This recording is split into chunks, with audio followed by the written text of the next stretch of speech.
کچھ رہتا، نہ کمانڈر مارے جاتے، نہ اسکولوں پہ حملہ ہوتا، نہ جانے جاتی. سوال ہے کہ نہیں؟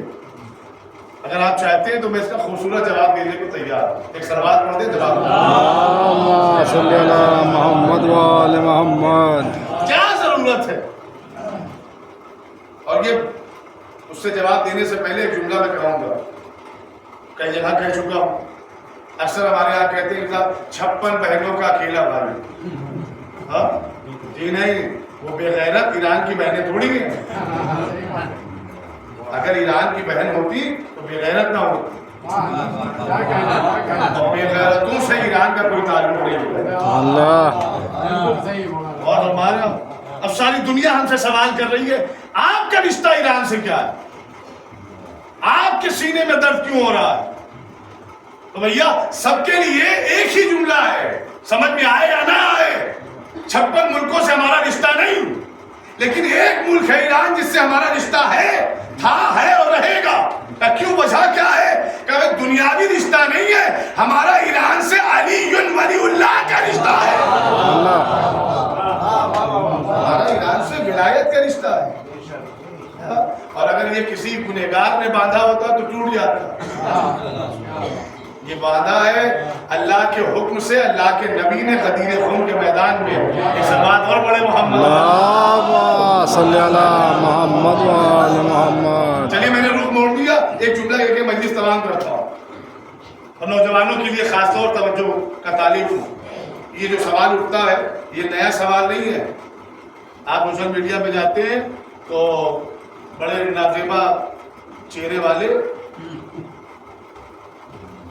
عجیب عجیب چہرہ بنا کر لوگ آ کے بیٹھ جاتے ہیں اور اعتراف کرتے ہیں 1400 سال پرانی تاریخ پر امام حسین کے سفر پر. جب امام علی مقام کو پتا تھا کربلا میں شہید ہو جائیں گے تو امام مدینے سے گئے کیوں؟ اپنے ساتھ نوجوانوں کو کیوں لے کر گئے، بچوں کو کیوں لے کر گئے، خواتین کو کیوں لے کر گئے؟ اور ہمارا ہوتا ہے کہ نہیں سوال؟ وہی سوال آج ہو رہا ہے. کیا ضرورت ہے ایران کو سپر پاور سے ٹکرانے کی؟ جیسے 56 خاموش تھے ویسے بھی خاموش رہتا. اور ہمارا یہ سوال اٹھتا ہے، جواب سنیے گا. دیکھیے ایک ملعون بادشاہ تاریخ میں گزرا جس کا نام تھا معاویہ لعنت اللہ علیہ، بنی امیہ کا گزرا. اس کا ایک دوست ہے جس کا نام تھا مغیرہ. ایران کیوں بولا اس کا جواب 2026 میں نہیں ملے گا. اگر اس کا جواب تلاش کرنا ہے تو 1400 سال پرانی تاریخ میں تلاش کریے اور اسے ملائیے کہ 2 سیرتیں چلتی چلی آ رہی ہیں. ایک بنی امیہ والی سیرت ہے اور ایک بنو ہاشم والی سیرت ہے. اور یہ سیرت زندہ ہے، دونوں زندہ، اور وہ زندہ رہیں گی جب تک حق و باطل ہے، تب تک یہ دونوں سیرتیں زندہ رہیں. جملہ سنیے گا جو میں کہنا چاہتا ہوں. فقیر شام کا جگری دوست جس کا نام تھا مغیرہ. اور اچھا کچھ لوگ بادشاہ کان کے کچے ہوتے ہیں، کچھ لوگوں نے جا کر اس لعنت اللہ والعذاب کو اس کے کان میں بتایا کہ تو کہتا ہے کہ مغیرہ تیرا بڑا پکا دوست ہے، جگری دوست ہے. کہاں کہ ہم نے سنا ہے کہ یہی مغیرہ تمہاری سلطنت، تمہاری حکومت مٹانے کے لیے سازشیں کر رہا ہے. اچھا تو یہ ناراض ہو گیا اور اس نے اپنے سپاہیوں کو حکم دیا کہ مغیرہ جہاں ملے اسے مار دو اور اس کے ساتھیوں کو مار دو. مغیرہ کو یہ خبر ملی کہ بادشاہ مجھے مروانا چاہتا ہے. وہ شام چھوڑ کر بصرہ بھاگ گیا اپنے ساتھیوں کو لے کر. اس نے بہت تلاش کیا، نہیں ملا تو چھوڑ دیا. لیکن بہت سال گزرنے کے بعد، مہینے گزرنے کے بعد مغیرہ کو یہ خیال آیا کہ بھیا حکومت سے ٹکرانا صحیح نہیں ہے، آج نہیں تو کل وہ ڈھونڈ کے مار ہی دے گا.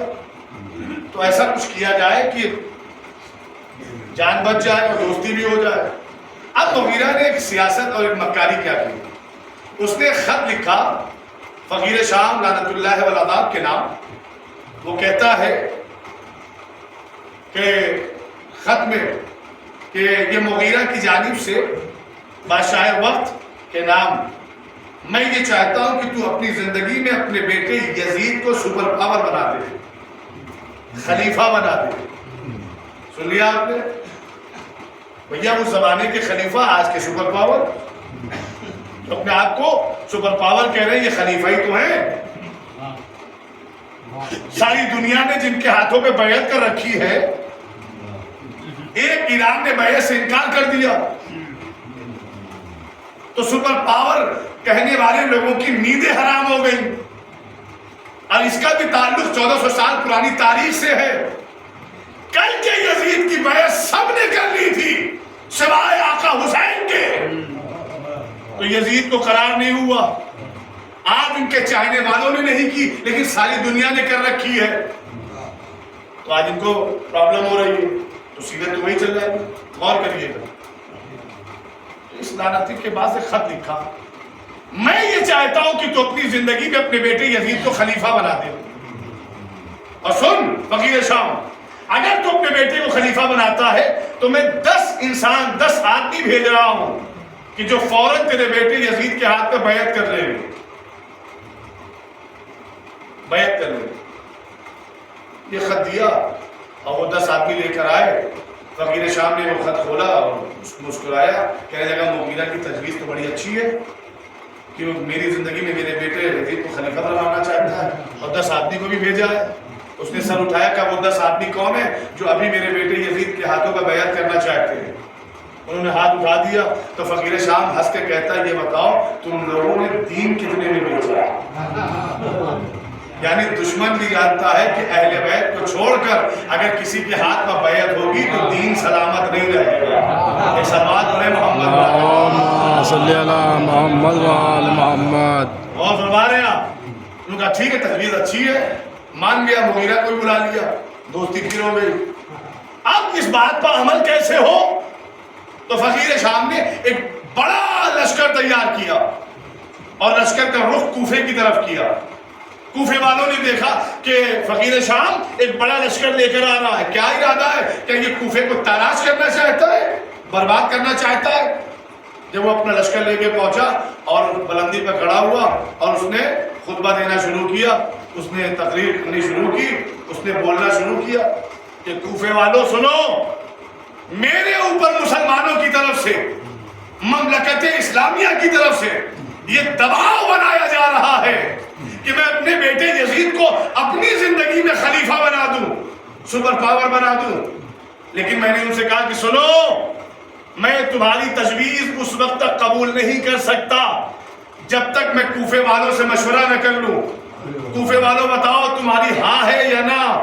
کوفے والوں نے پہلے ہی سے دیکھا اتنا بڑا لشکر, جو نہ کہے گا وہ مارا جائے گا. نہ انہوں نے نہ کہا نہ ہاں, وہ سر جھکا کے بیٹھے رہے, خاموش بیٹھے رہے. معاویہ مسکرایا تو کہنے لگا السکوت کالاقرار, خاموشی ہاں کے معنی میں ہے. کیا ہے؟ ہاں کے معنی میں ہے.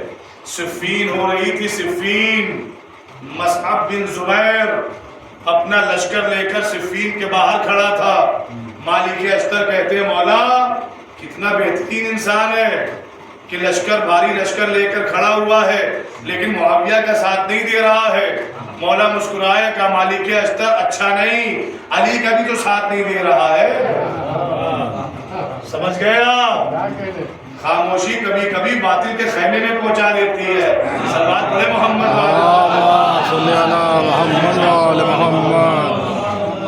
غور کریے گا, سارا کوفہ خاموش.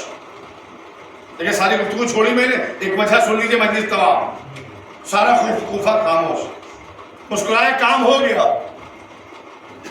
سب کے ساتھ طائر بیٹھے ہوئے تھے, ہو گیا کام.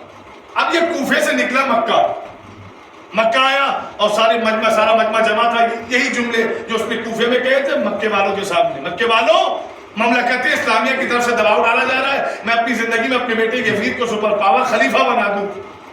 اور اس سلسلے میں کوفے والوں نے بیعت بھی کر لی ہے. لیکن میں نے ان سے کہا کہ مسلمانوں نہ تمہاری بات مانی جائے گی اور نہ کوفے والوں تمہاری بیعت مانی جائے گی جب تک میں اللہ کے بیت کے پڑوسیوں سے مشورہ نہ کر لوں. اللہ کے گھر کے پڑوسی ہیں مکے والے, بتاؤ تمہاری رائے کیا ہے, ہاں یا نہ؟ اتنا بڑا لشکر دیکھ کر کون بولتا؟ کسی میں اوقات تھی؟ وہاں بھی لوگ خاموش رہ گئے. پھر یہ ہنسا کہ میرا کام ہو گیا. السکوت کالاقرار, خاموشی ہاں کے معنی میں ہے. مکہ بھی جیت گیا, اب آخری پڑاؤ ہے جس کا نام ہے مدینہ. مدینے کی طرف